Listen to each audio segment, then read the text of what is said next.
Dear students, in this unit we will talk about the gnathostomes, and these are the vertebrates with jaw.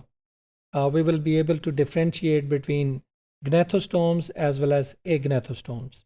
Now, the conventional classification divides vertebrates into two major groups. The one major group is called Gnathostomata, or vertebrates that have jaws, while the other group is called Agnatha, or those without jaws. There are only two classes of those Agnatha exist in the current time, which are lampreys as well as hagfishes. Whereas the gnathostomes, they are the most successful of the vertebrates. These are the vertebrates which have a proper jaw, and they live in almost every environment, in every ecosystem.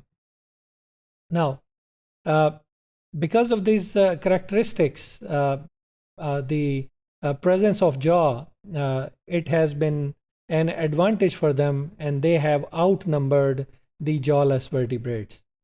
Among the recent vertebrates, the examples include sharks, rays, chimeras, ray-finned fishes, lobe-finned fishes, and land vertebrates, that including all mammals, humans, etc. So they are all gnathostomes. While when we talk about agnathas, there are only two species, which we have seen: lampreys as well as hagfish.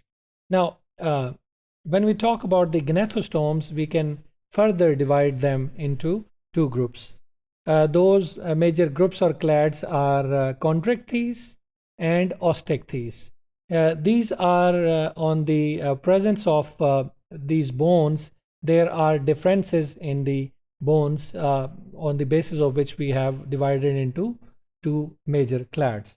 Now, when we talk about the chondrichthyes, they are actually a type of fish which have a special type of hard tissues lining the cartilage of their endoskeleton. This cartilage is called the prismatic calcified cartilage. So these clades are special types of fish which live in the aquatic environment only, while the osteichthyes, they are more advanced class of gnathostomes.